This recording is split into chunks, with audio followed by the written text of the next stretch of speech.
What is up, and welcome into the block. Happy Monday. I've got my guy, Carl Reed. No Blake Brockermeyer, but why is that? Well, we have a very special guest here on the block. None other than Mr. Darien Rencher, former Clemson running back, winner of the 2020 Disney Spirit Award, and host of the Players Club podcast. Darien, thanks for joining us, man. How you feeling? I feel good, man. Honored to be on with two great guys. I'm glad to be on the show. I'm excited for you to be here. I know Carl is too, but I hope you're ready because Carl is a wordy one, so you better be ready to spar a little bit. We've got some interesting topics on the show. We have a whole lot of fun here on the block. Before we get into today's show, you at home, like, share, subscribe here on the YouTube channel so you can see more of us here on the block. All right, let's dig right in. And Darien, I'm going to give you a warning. One thing we love here on the block is player drafts. Talk to me. We're a big fan of drafts here on the show, so we're going to throw you right into the fire against our elite drafter in Carl Reed. We are hosting now the Breakout Player Draft, and here are the stipulations, okay? I need a player who is maybe entering year one as a high-quality starter or going from starter to star. And I'm sorry, Darien, but you're the rook, so I got to give the first overall pick to the vet. Carl, with the first overall pick in the 2022 Block Breakout Player Draft, who are the Fighting Carl Reeds taking? I'm going to go with Blake Corum, running back out of Michigan. He had to split some time last year with guys like Hassan Haskins, but Michigan's got a great offensive line coming back. I expect Blake to be the primary guy, and he's going to have a huge season this year for the Michigan Wolverines. He's draft eligible now, so it's going to be interesting to see how his stock plays out. I think we're going to be looking for a huge season from Blake, and I'm really excited to see him run the ball in the Big Ten this year. I like the pick a lot. Obviously, Blake Corum and Hassan Haskins split a lot of time. They've also got some other members of that running back room who could take the load off of Blake Corum, so a strong pick for Carl Reed at number 1 overall. But Darien, now going to you at number 2 overall in the Breakout Player Draft. Who are you taking, man? I like Blake Corum, so I got to get out in the car. I do like Blake Corum. Good back. I'm a short running back myself, so anytime I see a short running back doing his thing, I salute him. But I'm going to go the defensive side of the ball. So it was my former locker buddy, former highly rated defensive back coming into last year. Didn't quite play as much because he was behind Andrew Booth and Mario Goodrich, two all ACC guys, both now in the NFL. But Nate Wiggins, write the name down. Nate Wiggins from Clemson, DB. Words from DJ Uiagalelei himself, the best cover corner he's ever seen in college. I think he's that special. Last year, he didn't play as much because you had two guys that were draft ready and were both drafted. And so I'm excited to see what he's going to do this year. You got a new defensive coordinator in Wes Goodwin and Mickey Kahn. And then they're going to play a little more traditional. Let those guys play man. Let them play ball. I think he's going to be the guy. I think he could win, be up for every award. He's long, he's rangy, he's as fast as a guy I've seen come through Clemson. We've had a lot of speedsters. So I'm going Nate Wiggins. Write him down. Watch out for number 20. I think that's a big-time pick right there. Nate Wiggins, everything I've heard about him has been that he's elite, that he's got incredible speed. And if you start talking about he's as fast as any guy that has played at Clemson, he's got to really be a roller, man. Telling you. I'm going to be interested to see what he does in that Clemson defensive backfield. We know they got the defensive linemen to take a little pressure off. But, Carl, man, Exactly. I mean, if Wiggins is the guy, what about our guy Toriano Pride, man? I mean, I'm just saying. Woo! I'm just I like saying. Little conflict of interest here on the block. So I'm going to throw that one up there. And now I'm going to go to you, Carl, with the number 3 overall pick in the Breakout Draft. Well, at my number 3 pick, I'm going to go with Antonio Johnson, defensive back out of Texas A&M. Antonio has been an impact player for A&M from the moment that he stepped on campus. He played for a legendary high school coach at East St. Louis, Darren Rencher, who's an excellent trainer of the defensive back position. He sent this young man to college ready to play.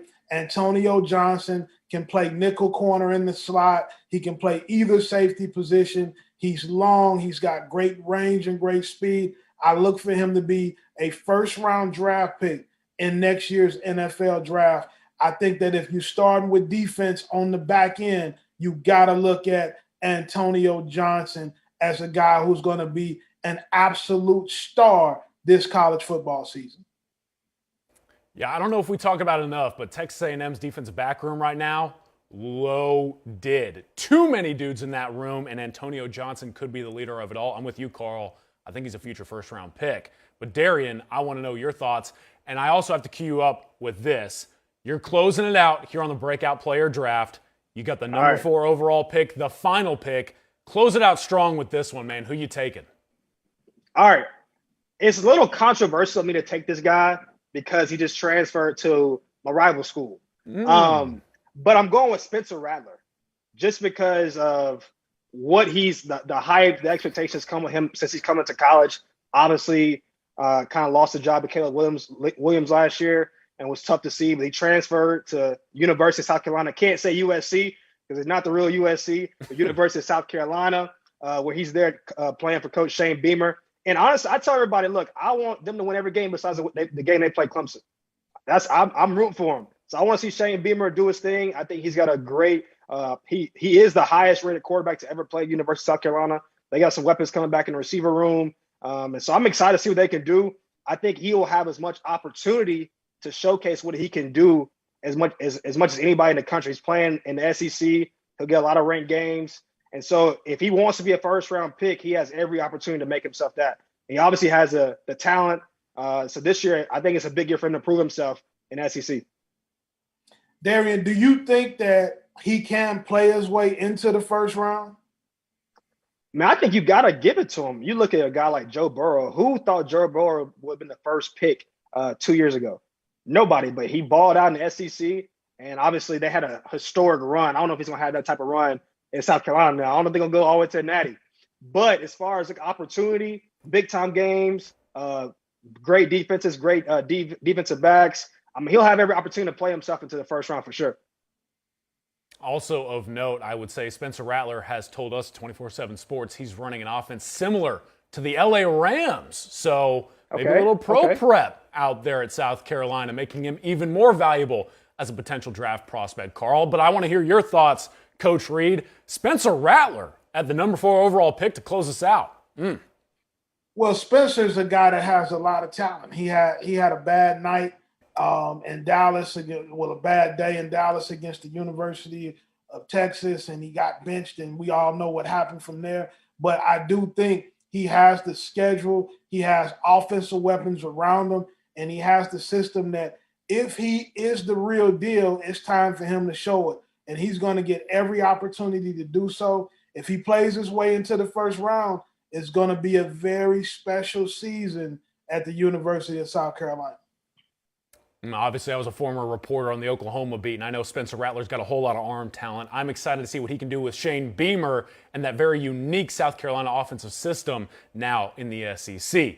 But as we prep for the 2022 season, guys, just about an hour ago, got a little bit of news. The very first Coaches Poll of the year is officially out, and there's some interesting developments here. Darien, I want to go to you first, because as we look at this, we're taking a look at the top 10 right now, but there's a team just outside of it that really catches your attention out there in the ACC? Yeah, I mean, look, like I said, we got some rivals. I would say NC State's a new rival for me too. You see, last year they got us, but NC State coming in the top 15 is, I think, a great look for the ACC. Conference is kind of we get some slack for not having a tough schedule, but seeing a lot of ranked ACC teams in there makes the ACC even better. And so NC State coming in, where they come in, I think it's a great look for their program. It's a great testament what Dave Dorn has done there over the past couple of years. And I think that's I would have loved to see them win a bowl game or get the bowl game, but obviously they had that situation last year with the COVID situation. And so I'm excited to see what they can do. I mean, I would love to see NC State, Clemson, that game be a top 10 matchup whenever they play. So I'm very excited for NC State this year. Well, when I look at NC State, I've been hearing a lot of heavyweight talk now, Darien. Can NC State take the ACC away from Clemson? Look. So that's what we're not going to do. Not just yet. We gave them, we're going to say we gave them 1 year. They definitely took it. They had everything. They played well, but a lot of things went wrong on our end. Obviously, we had the season we had 10-3, a down year. I do think it adds some extra spice to the ACC. So it does make it more competitive. I'm never going to give the nod to anybody but Clemson just yet, but they got one good year. And I feel like it's making for a good rivalry. You need to have something that we can't just beat them every year, Now, NC State talk has been heavy. And then I was talking to my guy, Uncle Luke. He says Miami is back, and they're going to rough Clemson up too. So what do you have to say? What do you have to say about that, man? I mean, you got to defend your school here a little bit. Right, but I'm not going to be biased. So that's one thing about it. I'm going to defend my school because we got lots of reasons to do that. Clemson is who Clemson is. But at the same time, you look at the ACC as a whole right now, they might have the best quarterbacks in the country. And Clemson's playing every single one of them. And out of those schools that are ranked, Miami's a ranked team with Tyler Van Dyke, who, if he follows up this next season like he did last season, he could be, in every award show possible. He's a baller. You got Devin Leary at NC State, who I think he fits that his awareness in that system. Like, he just knows the system like the back of his hand. And you got Sam Hartman also ranked in the top 25. And so those three dudes, they all had big wins last year, led their programs to being ranked. And so I'm excited to see what all they could do. I don't know if they don't get the ball off against Clemson, but they're going to put up some points in the ACC this year. It is interesting, if you at home are curious, NC State is 13, Clemson is at 4, but Darien mentioned it, the ACC is the conference of quarterbacks. I've been calling them the conference of offensive linemen too. Does Clemson have either one? I don't know. I'm just saying, the Tigers might be in trouble. The Tigers might be in trouble. Now, I do want to move on, though. Here, Darien, if you've got something to say on that really quick, let me know. I got to give you a fair shot. Just on record now, Jordan McFadden, potential first-round pick. He's moving from tackle to inside to guard and potentially playing center to better his chances in the league. So that's a check mark for sure. And I think you got a lot of those guys who were more so underdeveloped last year. They got a lot of experience. I like the Clemson offensive line. Obviously, the biggest question mark in college football to me is DJ, but he lost 20 pounds. He's as committed as I feel like as of a guy. But obviously, you want to see the performance match up. And so I'm excited to see him. I think this is a year for him to prove himself for sure. Yep, and I don't want to be that guy, but I am from the state of Texas. And I'm going to tell you right now, I watched a whole lot of Cade Klubnik in high school. He's pretty darn good, too, so they got a fair backup option off the bench. Now, moving 100%. Forward, I'm excited to see what he can do potentially in relief of DJU, but I do hope that DJU gets it figured out this season. I want to figure out what stands out most to Carl Reed. Coach Reed, looking at the coaches poll. There's a lot to look at here, Carl. What stands out to you the most? I want to know who gave Texas a vote. I want to know who gave Texas a first play vote. All right. We got to talk about that. I need to know who it was. I need that person identified right away. But when I look at the schedule, or I look at the top 25, a couple things stand out to me. Notre Dame at 5 with Marcus Freeman taking over. People seem to be really bought in and excited for him and his program. Has a really good team coming back, and so I'm excited to see them. I think we've talked a lot about the playoffs on this show. Number 8 Utah and number 10 Baylor are two teams that I would keep my eye on throughout the course of the season to see if they can secure maybe that 4th playoff spot, depending on if they can run the table in their conferences. Utah and Baylor are coached by two of the greatest defensive minds in the game. They've brought significant credibility to their programs. They both play by controlling the line of scrimmage along the offensive and defensive lines. They're really, really tough football teams to play. I'd pay a lot of attention and wouldn't sleep on the University of Utah, led by Kyle Whittingham, or Baylor and Dave Aranda. I think they're two teams that are going to make some noise this season. You know, I've got a soft spot for both of those programs. I personally was caught off guard seeing Oklahoma ahead of Baylor, but I do get it. The Bears lose a lot defensively and on offense, too. Texas A&M at 7? I'm just saying those recruits got to develop, but I don't know. That's here or there. We're having a lot of fun so far here on the show. So moving from the coaches poll to a little bit of news that also developed recently. Got an interesting situation here, Carl. I want to address it here on the block. Longtime Oklahoma assistant Cale Gundy, and also a former player at the university, was involved in an incident in a team meeting. Details continue to emerge, but he has resigned his position on the Oklahoma coaching staff. There's a lot of speculation as to what this is about. I want to go to you first, though, Carl, and get your perspective on all of this, because we believe it's something that we unfortunately see sometimes in the sport today. Caleb Gundy is a guy that is loved by everybody at the University of Oklahoma.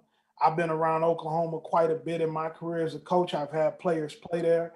Caleb Gundy has always been a guy that is very popular around. We live in a society today where everybody is really in the cancel culture. I don't always think that that's the answer. I think sometimes you have to look at what a guy's track record has been over an experience period of time. But what does happen in a lot of these issues is sometimes people throw you off the boat because they want to make sure that you don't make the boat sink.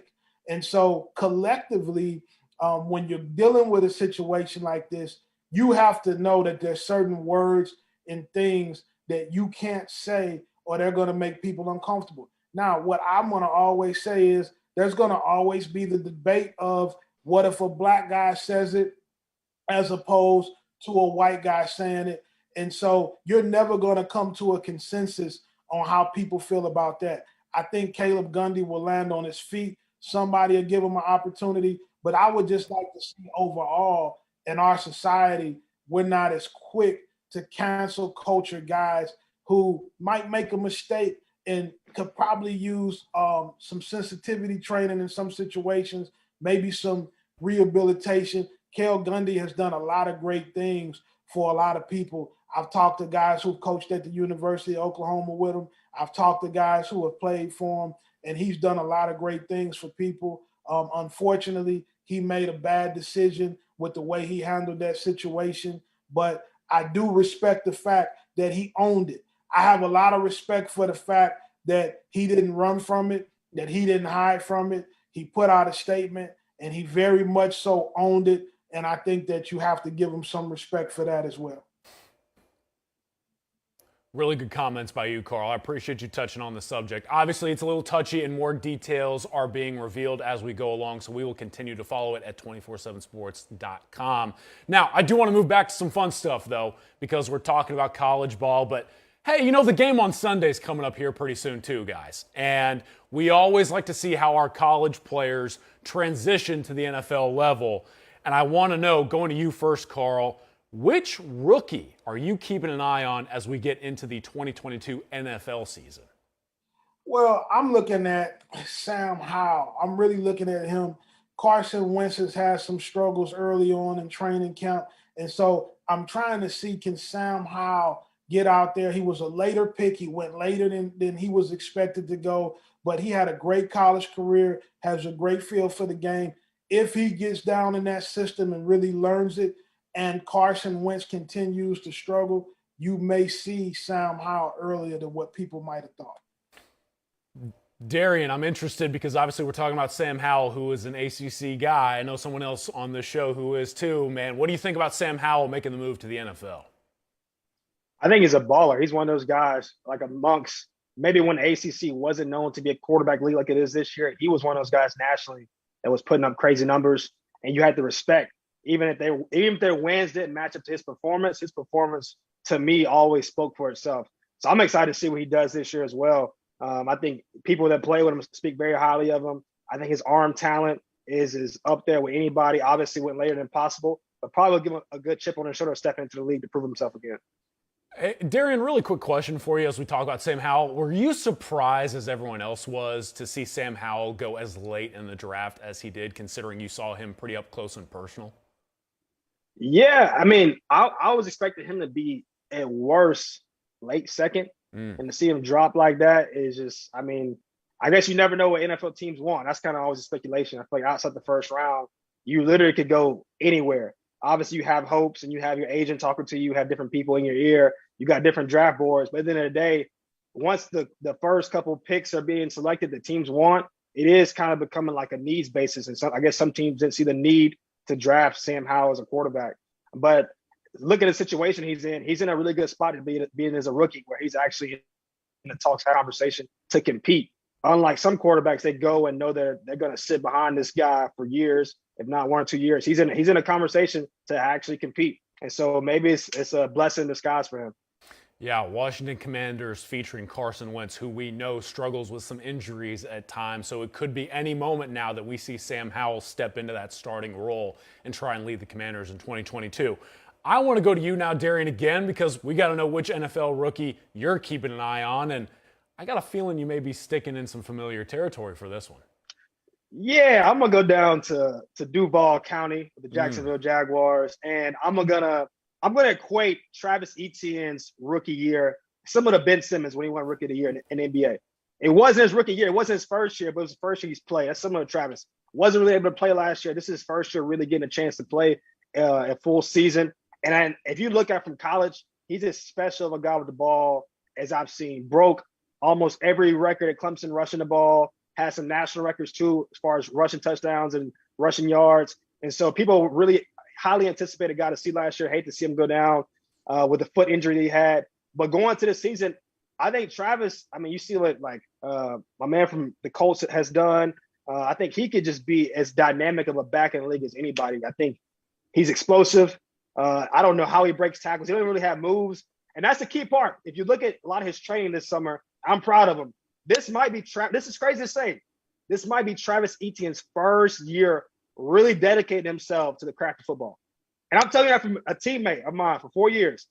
He was a very naturally gifted person. And I don't know how he did what he did with the ball. But this summer, since the injury and the offseason, I've seen him really dedicate himself to the craft of football. And so I'm excited to see what he's going to put out there on the field. I think you got Trevor Lawrence who can air the ball out there. I think you need a dynamic running game along with him and James Robinson. Obviously, drafted Snoop Connor. So they got a good little stable there in Jacksonville. I think Travis, hopefully they can give it to him still as a rookie of the year. But I think he's going to have a great first-year campaign. I'm excited to see him. The insider info plus the Ben Simmons technicality. Look at Darien Rencher, Carl, on here on the show. Come on, man. A vet, like a veteran. He's on top of it. Carl, you got any thoughts on Travis Etienne going into this season? Well, I have a question for you, Darren, because you're a guy that played with him. What a lot of people question coming into the NFL is he a guy that can carry the load in the NFL and be the top guy for a team? Some people thought that he might even be better off in slot receiver in certain situations. Do you feel like he's a guy? Jacksonville's got a lot of work to do, a lot of rebuilding to do. Is he a guy that's going to be able to carry the ball 20 to 25 times for Jacksonville and keep the sticks moving for them? 100%. I think you see his range of work through college. He was a guy that could go get 3rd and 1, but at the same time could house it from the 5-yard line. So I think he gives you an every down back type of player. I think the biggest question mark from him, you see Najee Harris, was his ability to catch the ball. I think he showcased a lot of that his senior year. I think even since then, he's really worked on his hands. And so I think he could be he is an every down back, in my opinion. His frame, I think he's like 205, 210 right now. So I think he's got a good frame, similar to like an Alvin Kamara-esque, guys like that similar build, 5'10", 5'11". I feel like he can carry a load.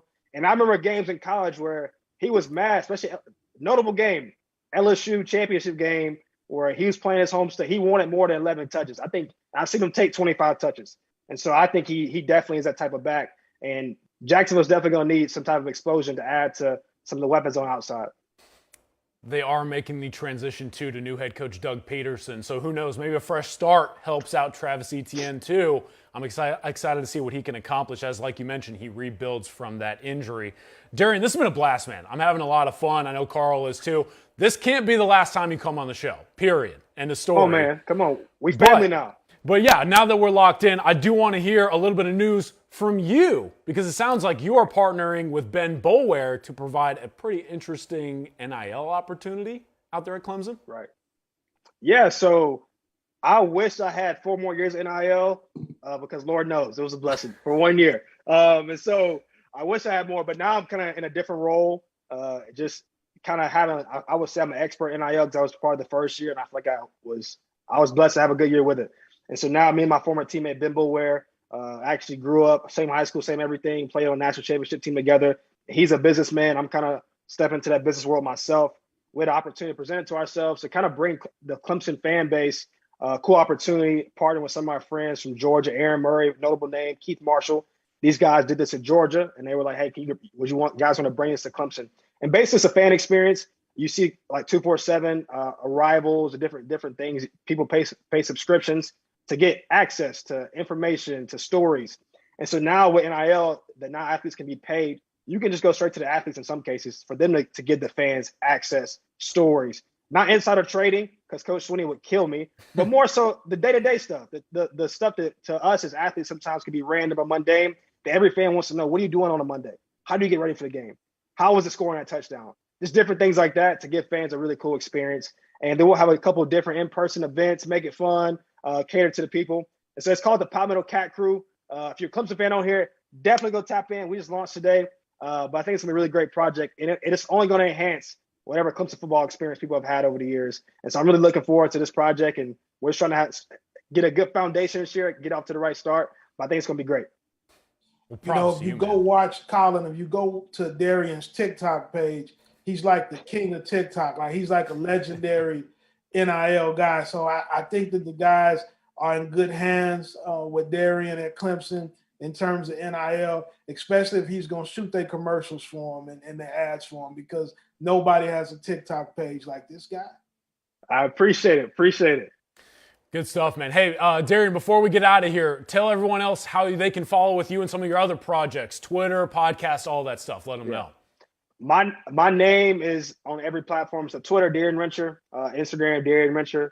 And like you said, hey, y'all didn't get on TikTok. Y'all play if you're not on TikTok. TikTok, Darien Rencher. And then if you're a Clemson fan, follow the Palmetto Cat Crew for more information coming soon. Hey, this has been a blast. Look, this can't be the only time. Y'all got to have me back on soon, man. Make me a content cousin or something. Bring me back on. Well, look, man, I know I'm playing because I think I'm the only one on the show now who doesn't have a TikTok. We got to get Blake on TikTok too, apparently, Carl. I don't know. I mean, I hate to be the old head now, but it is what it is. But you can help us, and I would love for you to come on the show again soon. We'll try and set that up very soon. You at home, go check this guy out, and then check us out right here on the YouTube page. Like, share, subscribe. We will see you next time right here on the blog. For Carl Reed and everyone here at 24/7 Sports, I'm Colin Kennedy saying we'll see you next time. Gentlemen, it's always fun.